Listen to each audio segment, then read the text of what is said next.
Hello everyone, welcome to my channel. कैसे हैं आप सब? तो स्वागत है आपका मेरे चैनल पे। आज का जो टॉपिक होगा वो होगा ओशन थर्मल एनर्जी और उसी के ऊपर बेस्ड एमसीक्यूज। ठीक है, आई होप आपको जो वीडियोस मैं अपलोड कर रही हूँ वो अच्छे लग रहे होंगे। अगर आपको अच्छे लगते हैं तो प्लीज़ मेक श्योर आप इसे लाइक कीजिए।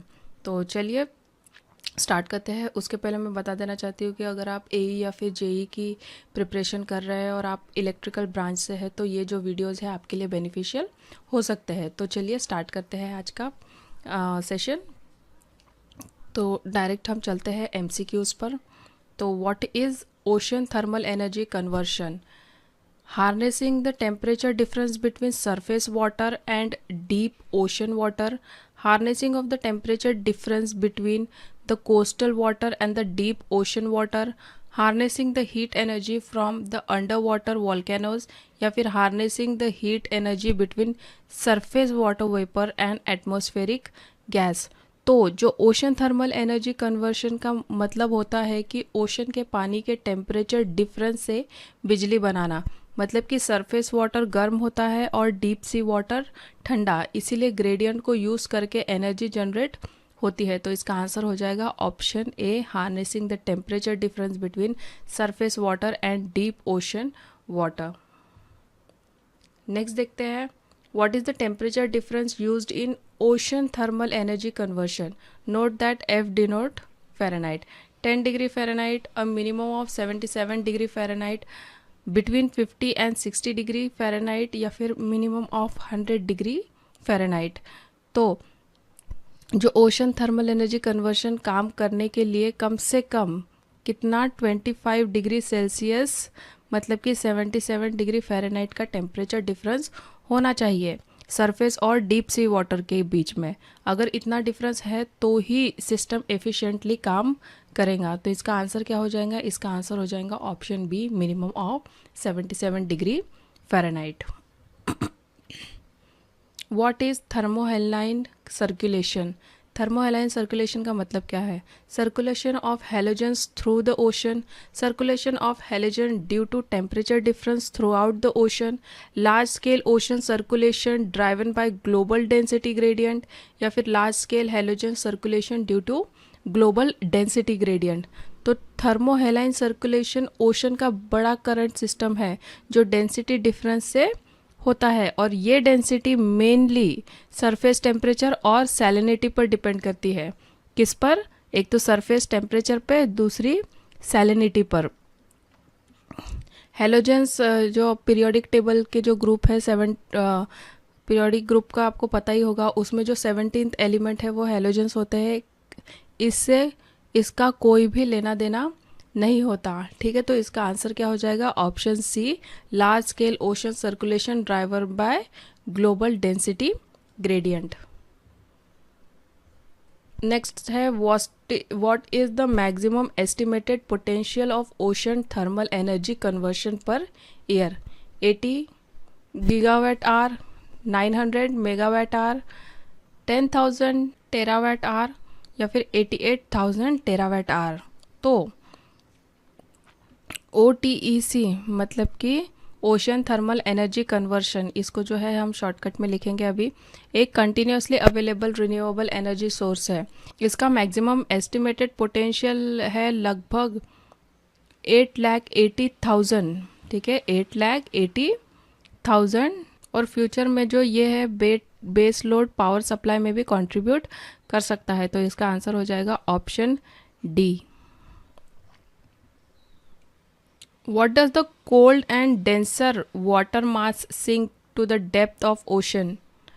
थर्मोहेलाइन circulation, temperature gradient, density gradient या फिर फ्रेश वाटर फ्लक्सेस। तो थर्मोहेलाइन सर्कुलेशन में सरफेस का कोल्ड एंड डेंस पानी सिंक हो जाता है डीप ओशन में और ये मूवमेंट डेंसिटी ग्रेडियंट की वजह से होती है। किसकी वजह से? डेंसिटी ग्रेडियंट के वजह से। ठीक है, तो सिंपल लैंग्वेज में बोले तो मतलब कि गाढ़ा मतलब कि डेंस पानी जो है वो नीचे चला जाता है ना। तो इसका आंसर क्या हो जाएगा? Thermohaline circulation. Why is the ocean thermal energy conversion a renewable resource? because the temperature gradient lasts for a short period of time, because the upwelling of cold water from deep ocean is replaced by downwelling of surface water, because ocean water is available in plenty, या फिर because of sun heat.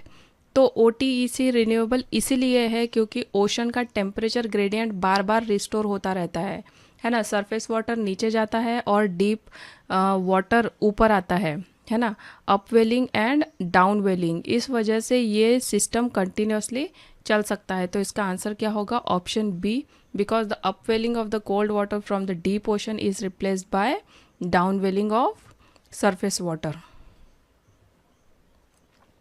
Which of the following are types of system used in ocean thermal energy conversion? Horizontal and vertical, vertical and open cycle and closed cycle, या फिर horizontal and closed cycle? तो OTEC system दो type के होते हैं। कौन से? एक तो क्लोज साइकिल और दूसरा है ओपन साइकिल। ठीक है, close cycle and open cycle. Close cycle में रेफ्रिजरेंट यूज होता है और ओपन साइकिल में जो सी वाटर है वही वेपर के रूप में वर्किंग फ्लूइड बन जाता है। हॉरिजॉन्टल वर्टिकल सिस्टम टाइडल और विंड एनर्जी के लिए होते हैं, है ना, हमने पढ़ा है इसके पहले। टाइडल भी पढ़ा है और विंड सिस्टम भी पढ़ा है, तो आपने उसमें देखा है कि हमने हॉरिजॉन्टल और वर्टिकल का भी जिक्र किया हुआ है। ठीक है, तो ये जो है ये OTEC के लिए नहीं होते। तो इसका आंसर क्या हो जाएगा? Option C, open cycle and close cycle. Which of the following is used as working fluid in closed cycle oceanic thermal energy conversion system? थर्मोहेलाइन circulation, temperature gradient, green house gases, या फिर refrigerant. तो अभी हमने just देखा है ना कि close cycle में जो है हम क्या यूज़ करते हैं? रेफ्रिजरेंट यूज़ करते हैं, और ओपन साइकिल में जो वेपर है वही उसमें फ्लूइड का काम करता है ना। तो क्लोज साइकिल में OTC में अमोनिया जैसे रेफ्रिजरेंट यूज़ होते हैं। किसके जैसे? अमोनिया। ये याद रखिएगा, क्योंकि अमोनिया का जो बॉइलिंग पॉइंट है वो काफ़ी लो होता है, इसलिए थोड़ा सा हीट से ही ये वेपर बन जाता है और टरबाइन चला देता है। इलेक्ट्रिसिटी जो है हमको इससे मिल जाती है। तो इसका आंसर होगा option D, refrigerant. Rankine cycle is the most commonly use heat cycle for ocean thermal energy conversion. तो क्या सही है या फिर गलत है? OTC में सबसे कॉमन हीट साइकिल है रैंकिन साइकिल। ये साइकिल मेनली ये साइकिल जो है मेनली स्टीम टरबाइन परफॉर्मेंस को एनालाइज करने के लिए यूज़ होता है। सिंपल शब्दों में अगर बोला जाए तो OTC सिस्टम का बेस साइकिल ही रैंकिन साइकिल है। तो इसका आंसर हो जाएगा ऑप्शन ए, ट्रू। नेक्स्ट है, dash turbine is used in close cycle ocean thermal energy conversion. Horizontal, low pressure, high pressure, या फिर वर्टिकल। तो क्लोज साइकिल में OTC में जो है लो प्रेशर टरबाइन यूज होता है। कौन सा? Low pressure. क्यों? क्योंकि रेफ्रिजरेंट वेपर लो प्रेशर पर ही टरबाइन को घुमा देते हैं और ये पूरा सिस्टम रैंकिन साइकिल के प्रिंसिपल पे चलता है। तो इसका आंसर हो जाएगा क्या? Option B, low pressure. Open cycle ocean thermal energy conversion system used dash as a working fluid. ठीक है, ये भी हमने पढ़ा है। Vapour from river, water from river, vapour from sea water, या फिर सी वाटर। तो हमने अभी कुछ क्वेश्चन के पहले देखा ओपन साइकिल OTC में सी वाटर वेपर ही वर्किंग फ्लूइड होता है, मतलब यहाँ अमोनिया या फिर कोई और रेफ्रिजरेंट यूज़ नहीं होता। ये कहाँ पे यूज़ होता है? ये होता है क्लोज साइकिल में। ठीक है, ओपन साइकिल में ऐसा नहीं होता, डायरेक्टली ओशन का पानी ही वेपर बनकर टरबाइन जो है वो चला देता है। तो इसका आंसर क्या हो जाएगा? Option C, vapour from the sea water. Next है, what is the by product of an ocean thermal energy conversion system? Electricity, clean water, water vapour, या फिर कोल्ड वाटर। OTC सिस्टम का बाय प्रोडक्ट होता है cold water. ठीक है, याद रखिएगा, कोल्ड वाटर जो है वही इसका बाय प्रोडक्ट होता है। इस कोल्ड वाटर को एयर कंडीशनिंग और रेफ्रिजरेंट में यूज़ किया जा सकता है। प्राइमरी प्रोडक्ट को इलेक्ट्रिसिटी है, लेकिन साइड बेनिफिट कोल्ड वाटर भी है इसमें। तो इसका आंसर हो जाएगा क्या? Option D, cold water. Next है, where is the world's only operating ocean thermal energy conversion plant located? Japan, United State, China, या फिर कोरिया। तो OTC का कॉन्सेप्ट जो है वो 1880s में डेवलप हुआ था अभी दुनिया का एकमात्र फंक्शनल ओटीसी प्लांट कहाँ पे है? ये है जापान में, जो सागा यूनिवर्सिटी के अंडर ऑपरेट होता है। कौन सी? सागा। ठीक है, ये जस्ट एक जीके क्वेश्चन है, ये टेक्निकल तो नहीं माना जाएगा, बट आ सकता है कोई भी एग्ज़ाम में जो है आपको ये सब मिल सकता है, इसलिए मुझे लगा कि इम्पोर्टेंट है, इसलिए मैंने इसको भी इसमें इंक्लूड कर लिया। ठीक है, तो इसका आंसर हो जाएगा क्या? ऑप्शन ए, जापान में।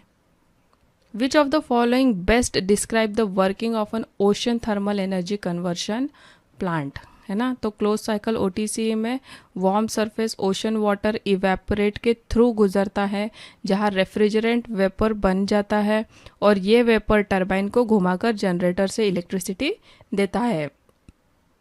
डीप कोल्ड वाटर इस स्टेज पर यूज़ नहीं होता है। ठीक है, डीप कोल्ड वाटर इस स्टेज पे यूज़ नहीं होता है, ध्यान से सुनिए मेरी बात को। तो इसका आंसर क्या हो जाएगा? अगर हम सारे ऑप्शन देखते हैं तो oceanic water, evaporator, turbine generator, electricity. Option B है warm surface oceanic water evaporator containing working fluid, turbine generator and then electricity. है ना, लास्ट के तो दिख ही रहा है टरबाइन जनरेटर। कोल्ड वाटर तो हम लेते ही नहीं ना इसमें, डीप कोल्ड वाटर कहाँ लेते हैं? तो इसका आंसर क्या हो जाएगा? Option B, warm surface oceanic water, then evaporate containing working fluid, turbine generator and then electricity. तो मोस्ट सुटेबल आंसर है जो है वो है ऑप्शन बी। नेक्स्ट है the vaporised fluid in an ocean thermal energy conversion system is converted back into working fluid. True है या false है? ये भी हमने अभी देखा है, डिस्कस किया है ये। तो वेपर बनाने के बाद उसको दोबारा लिक्विड में कन्वर्ट करना पड़ता है कंडेंसर के थ्रू। इस कंडेंसर को कूल करने के लिए डीप ओशन कोल्ड वाटर का ही यूज़ होता है। इस तरह से वेपर फिर से लिक्विड बन जाता है और साइकिल कंटिन्यू रहती है। तो इसका आंसर है ऑप्शन ए, ट्रू। ठीक है, तो ये थे question based on ocean thermal energy conversion के ऊपर। होप आपको पसंद आए होंगे। अगर आपको अच्छा लगता है तो प्लीज़ मेक श्योर आप इसे लाइक कीजिए and thank you so much for watching.